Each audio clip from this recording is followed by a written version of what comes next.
Ahora lo dejo con Alan Zamorano, profesor Alan Zamorano, que con nosotros en el Departamento de Sanidad Vegetal compartimos mucho de este trabajo, diría. Le hablará de más o menos de la primera etapa de este proyecto, lo que hemos realizado y por qué lo hemos realizado. Ana, por favor. Buenos días. Bueno, como decía Nicola, esta charla va a estar más relacionada con la primera etapa del proyecto, que se basó principalmente en el desarrollo de nuevas técnicas o técnicas más robustas para el diagnóstico virológico. El título, la genética al servicio de la detección de fitopatógenos, tiene un fundamento. Todos los reinos asociados a la vida tienen, todas las especies asociadas a todos los reinos en el mundo están asociadas también a características fenotípicas, características visuales, que tienen y las hacen distintivos entre todas las especies de todo el reino en general. Bueno, cada una de estas especies tiene esas características y están basadas en particular en lo que todos conocemos como genoma. Y el estudio del genoma es lo que es conocido como genética. Ahora, ¿por qué doy esta introducción? Porque en general, como decía, todos los individuos considerados seres vivos tienen un genoma que va a definir esas características. Y no es solo un asunto de fenotipo visual, sino que también un comportamiento biológico. Todas las respuestas que cada uno de estos individuos va a dar respecto al ambiente que lo rodea van a estar reguladas finalmente por el genoma. El genoma en bacterias, en eucariontes, está disponible, de poco más desprotegido que lo que son los organismos eucariontes. Están protegidos de daño porque van a ser fundamentales para la respuesta, como decía, del ambiente y mantener características fisiológicas que permitan sobrevivir en el ecosistema. Estas características también están relacionadas al genoma en los agentes de interés de este trabajo, que son los virus y viroides. Ellos también poseen un genoma. Por muy distintos que sean las partículas iniciales, las partículas más pequeñas, células eucariontes, células procariontes o partículas virales y viroidales, todas tienen una misma característica, que es la composición genética, que se diagrama por letras A, T, G, C. Esto finalmente es una diagramación para poder entenderlo, son compuestos químicos llamados adenina, timina, guanina y citosina, las cuales en consecuencia posterior, generando cadenas, definen lo que es el genoma. Ahora, ¿por qué es tan importante esto? Porque el estudio de los genes, en conjunto el estudio del genotipo, van a permitir predecir posteriormente un fenotipo. El conjunto de genes va a generar finalmente un conjunto de proteínas, conocido como proteoma, que son los que definen el fenotipo. Entonces, si cada individuo, cada ser vivo o cada partícula viral o viroidal tiene un comportamiento específico, esa especificidad va a estar subyacente en el genoma o en el proteoma. Esa especificidad, por lo tanto, es el punto que nosotros utilizamos para establecer protocolos de detección específicos para cada patógeno. Y por eso mismo, el estudio el fundamento de este proyecto es buscar la especificidad mayor respecto a los protocolos de detección de cada uno de estos individuos que estamos buscando. Originalmente se trabajaba con ELISA. El ELISA se basa en la reacción de antígeno-anticuerpo, que es muy específica, generada por el sistema inmune en los animales, y estos anticuerpos van a detectar una proteína específica de algún individuo que estamos buscando. La sensibilidad, con el tiempo nos fuimos dando cuenta que era mucho menor en cuanto a lo que uno esperaba, arrojando muchas veces falsos negativos. Por lo tanto, con el tiempo se desarrollaron estrategias orientadas al genoma. La estrategia orientada al genoma, que es el PCR por excelencia, consiste en una amplificación de una señal de presencia de un patógeno, por lo tanto, aumentaba notablemente la sensibilidad. Y es en este punto y en esta técnica en que se basa la gran mayoría de las metodologías de detección actualmente. Entonces, ¿cómo relacionamos todo este estudio de genética con el cerezo? En este proyecto, nosotros tratamos de buscar la explicación de sintomatologías que no siempre estaban relacionadas con los virus que habíamos encontrado en Chile. Entonces, tomando muestras de diferentes partes de la planta, de diferentes materiales, se trató de investigar cuál era la razón de que estas enfermedades no podían ser correlacionadas con una sintomatología o con la presencia de un patógeno específico.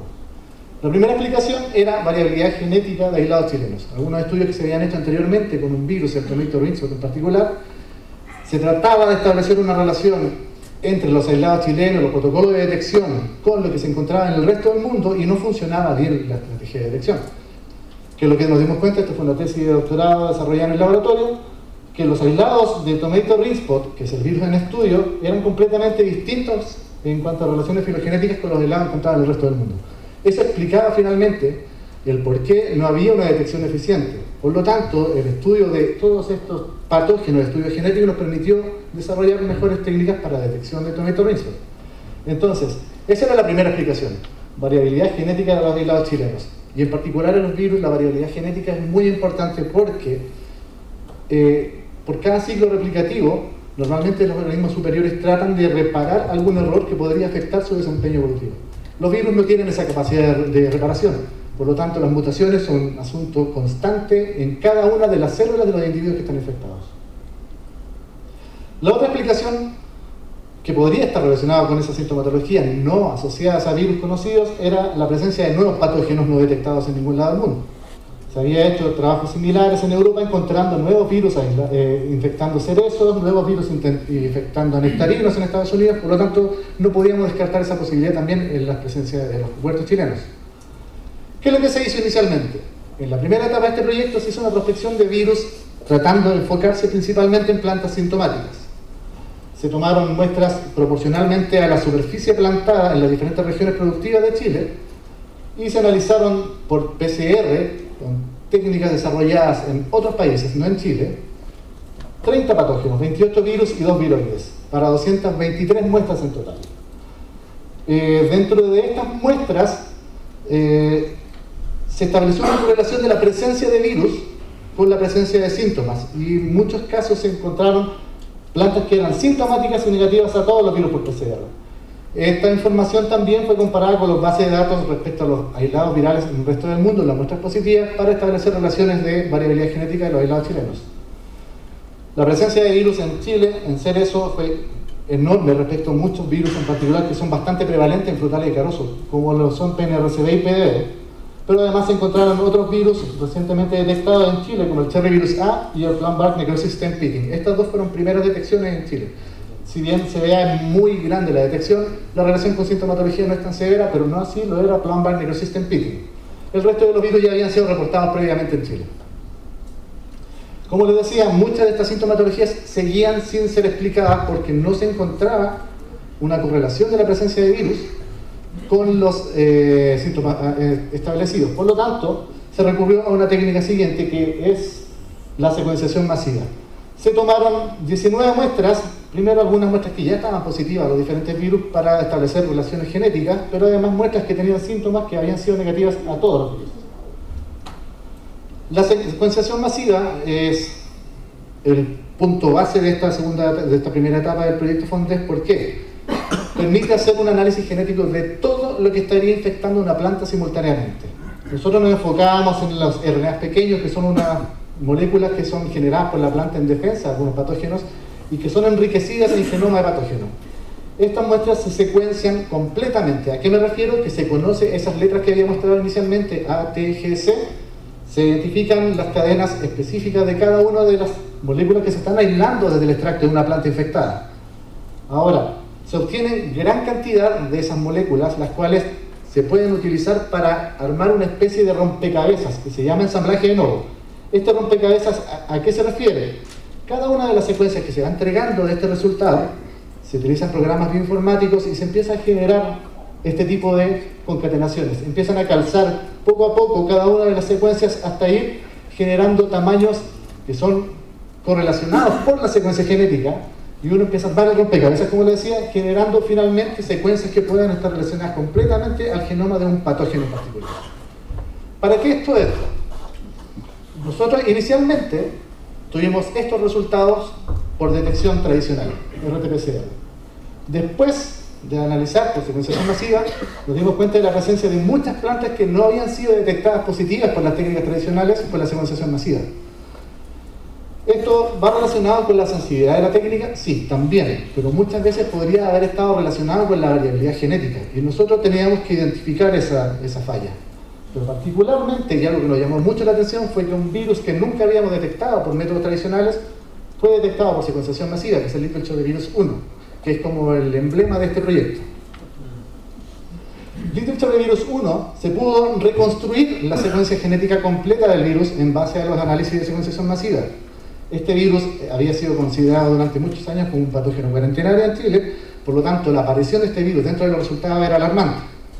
Afortunadamente, dentro del complejo de virus que están relacionados con el síntoma de Little Cherry, este es el menos agresivo. Dentro de las muestras analizadas, 19 muestras por secuenciación masiva, se obtuvo el genoma de 5 aislados de muestras chilenas. Bueno, podemos establecer relaciones filogenéticas, como les decía. Este clúster filogenético es el que está relacionado con menos síntomas en la planta, y guardando las proporciones con el Little Cherry Virus 2.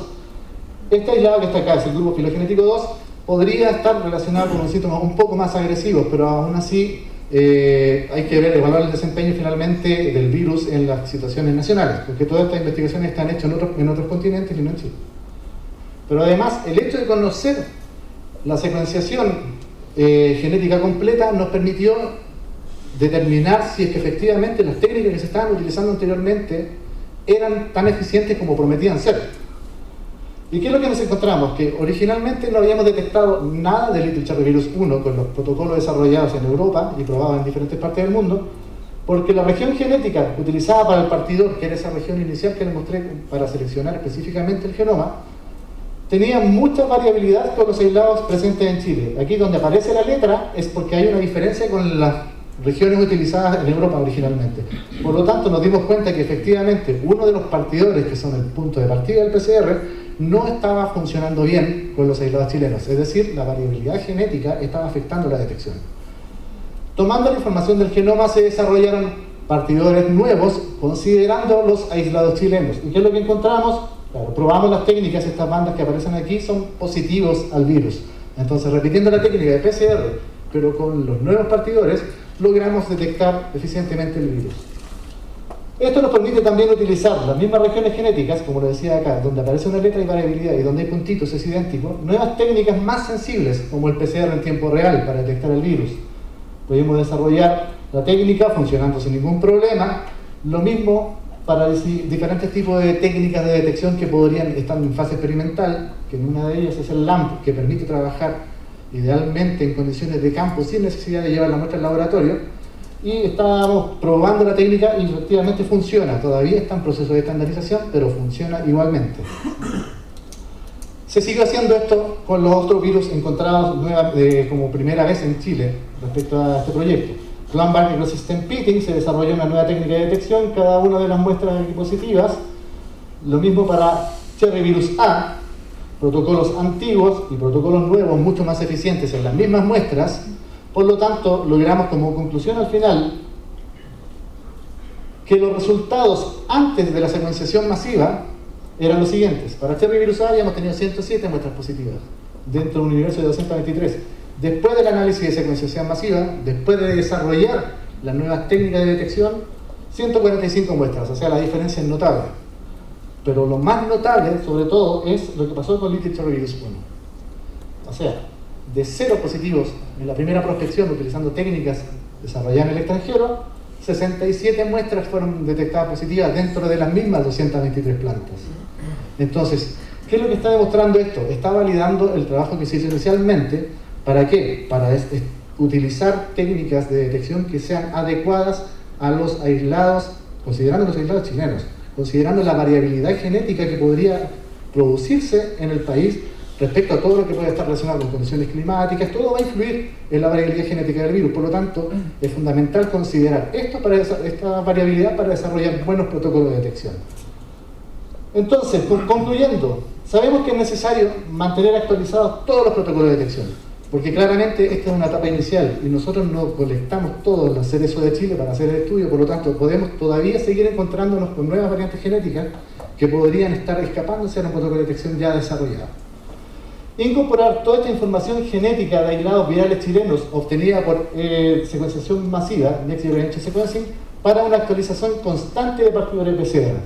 Como laboratorio nosotros normalmente estamos haciendo este trabajo con todos los virus que trabajamos, ya sea en frutales de carozo, en vides, pomaces, todo está sometido a este tipo de estudios, porque claramente no podemos obviar la posibilidad de encontrar variantes genéticas en todo tipo de virus, en todo tipo de cultivos.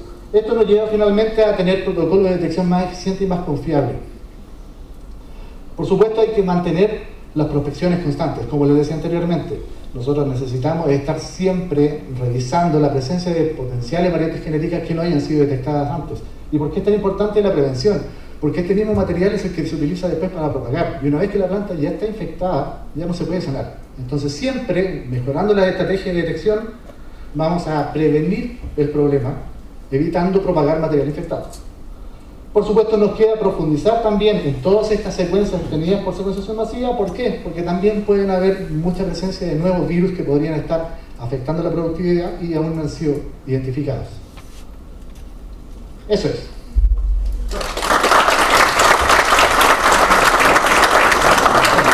Gracias, Alan. Por favor, preguntas. Es el momento. Paulina. Me llama la atención en esas plantas que no tenían o no habían síntomas, las últimas que detectaste con el Little Cherry. ¿Las plantas tenían síntomas? ¿No tenían síntomas?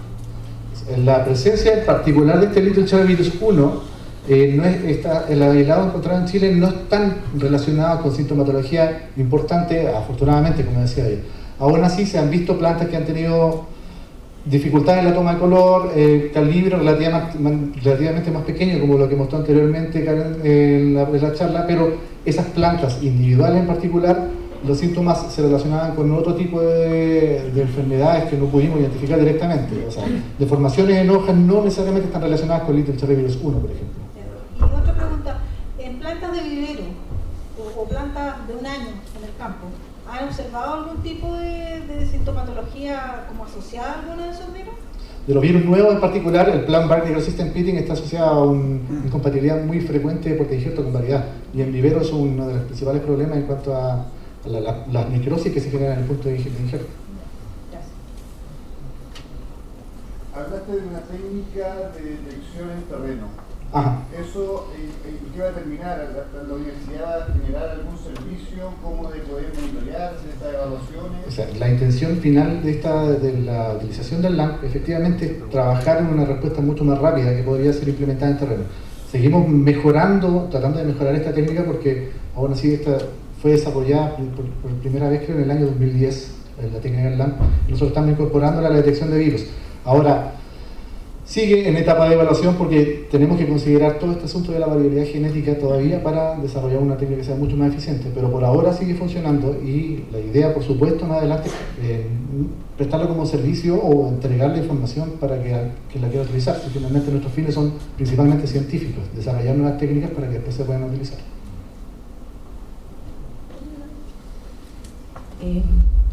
¿Qué pasa con el Crimpy en Bing?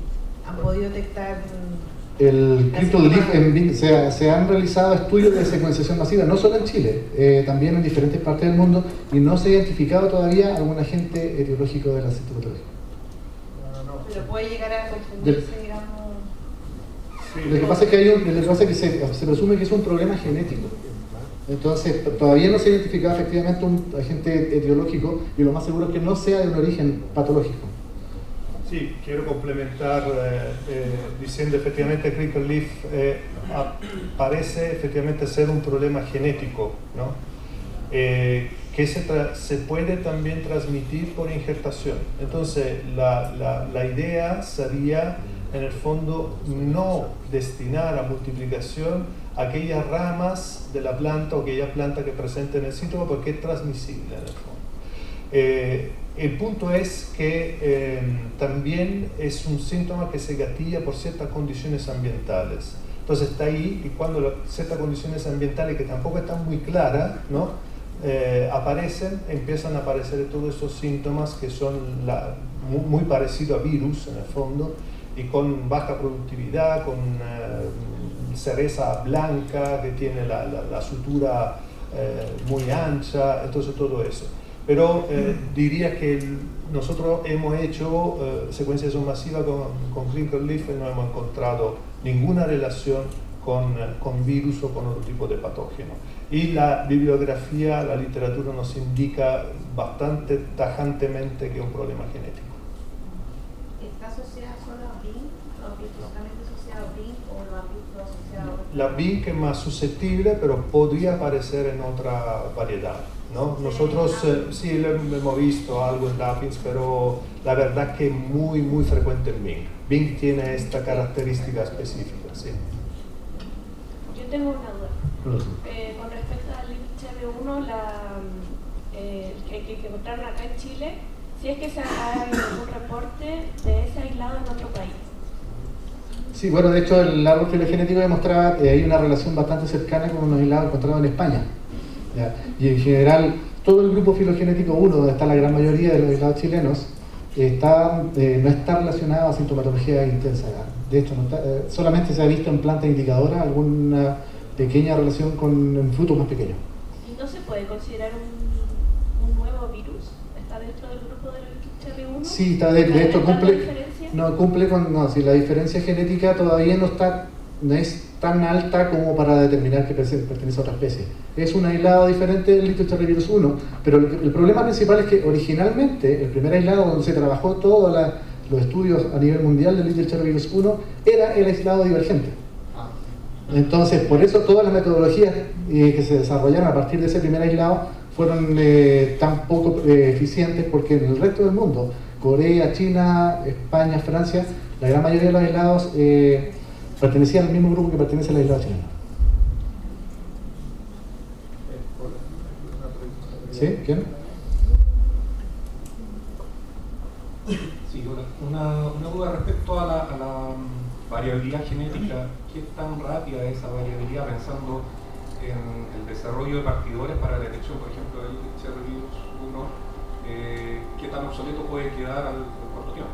Es difícil evaluar en tiempo, predecir una cantidad de variabilidad que podría determinar una pérdida de eficiencia en la detección. No sé si alguien lo habrá hecho a nivel mundial, pero aún así, una vez que un patógeno está establecido, unas condiciones ambientales, lo más seguro es que haya muy poca variabilidad a lo largo del tiempo, porque esa variabilidad va a determinar una eficiencia en replicación, por ejemplo. Y todos aquellos que muten van a tener una replicación que va a ser menos eficiente que el que no ha mutado. Por lo tanto, en cuanto a selección natural, los no mutantes van a seguir ganando la carrera en este momento. Ahora, si llega material de otras condiciones ambientales y se instala en Chile, claro, puede haber una respuesta de variabilidad genética de adaptación al ambiente. Entonces, por lo mismo, nosotros hemos encontrado variantes genéticas chilenas que no se relacionan con las variantes de Europa. Pero una vez que nosotros utilizamos las secuencias chilenas en los protocolos de detección, lo más seguro es que de aquí en adelante mantengamos una alta eficiencia en los protocolos de detección. Ahora, siempre hablando de las variantes que hemos encontrado, no sabemos si hay otras variantes que no hemos encontrado todavía. Por eso hay que continuar con este tipo de estudios. La idea es seguir adelante con la secuenciación masiva. Se está volviendo cada día más barato, digamos, accesible, y creo que es una herramienta importante también porque en algunos casos se ha demostrado que hasta posee una mayor sensibilidad en la detección. O sea, claramente en un análisis de rutina no podemos hacer secuenciación masiva, pero sí lo hacemos de vez en cuando, y nosotros como laboratorio lo hacemos, vamos manteniendo actualizados justamente esos protocolos. Es el tema. Hoy en día no se puede tomar un protocolo publicado en otro lado y aplicarlo en Chile con la esperanza que funcione. Puede funcionar, pero podemos tener problemas como hemos demostrado con este trabajo. Entonces, la idea es mantener esta dinámica constantemente. Y la herramienta tecnológica hoy día existe. La secuenciación masiva realmente ha sido un aporte tremendo que 5 o 6 años atrás era impensable poder tener. Y esto va desarrollándose de una forma tan rápida que yo tengo la idea que mañana pondremos una hojita en un aparatito y nos dirá inmediatamente de qué se trata. Llegaremos seguramente a eso. Una pregunta acá para Nicolás. Para mí. Sí. Que nosotros mandamos a hacer un análisis de fruto. Mandamos a hacer un análisis de fruto a finales de diciembre, que no salió detectado virus. Conversando contigo, me decías que te mandaba material vegetativo, que hay técnicas nuevas. ¿Esto tiene que ver con los partidores? ¿O por qué de diciembre ahora, qué cambios se ha producido? No es que haya un cambio. Lo que pasa es que de los síntomas que tú tenías en la fruta, nosotros pensamos que, os voy a mostrar alguna cosa ahora, quizás te va a ser más claro, podía ser prácticamente agri-fruit, o sea, fruta fea asociada a PNRSB, o también a otro virus bastante importante que sería oportuno no tener en Chile, que es el Planpox virus. Hay raza específica de Planpox virus que infectan el cerezo, ¿no? Entonces nosotros hemos hecho el análisis de rutina y efectivamente no hemos encontrado nada, pero lo que pasa que han salido otros reportes, otros trabajos que indican una gran variabilidad genética de Planpox virus en cerezo, con diferente nueva raza o nueva putativa, nueva raza prácticamente en cerezo. Entonces, de diciembre a ahora ha cambiado mucho el panorama, ¿no? Y la idea es obtener otro material para poder, en el fondo, destinarlo al Deep Sequencing, que no lo hemos hecho en esa época, para ver si hay algo nuevo. Pero también, te comenté, y eso es importante también que se sepa, que todos lo sepan, que a veces podemos tener problemas de fitotoxicidad que causa sintomatología parecida en la fruta, ¿no? A una virosis, PNRSB o PPB. Entonces, lamentablemente, pueden ocurrir estas cosas por un tratamiento mal hecho, por un tratamiento hecho en un momento inapropiado, con altas temperaturas, ¿no? Cada uno tendrá que ver lo que ha hecho en su huerto y después sacar las conclusiones. Yo no quiero que me lo digan, no lo quiero saber, solo quiero decir que me lo digan. Pero es bueno que lo tengan presente porque a veces cierto tratamiento pueden causar fitotoxicidad a la fruta y causar síntomas muy parecidos a los virus, ¿no? Entonces, hay que considerar también este aspecto. Pero lo que quería proponerte era justamente exhaurir esta duda con respecto a si hay o no presencia de virus o virus nuevo en tus plantas. Si no es así, tiene que mirar a otro problema de tipo prácticamente de manejo, más bien dicho. No, hay que... ¿Hay más preguntas? Ok, muchas gracias.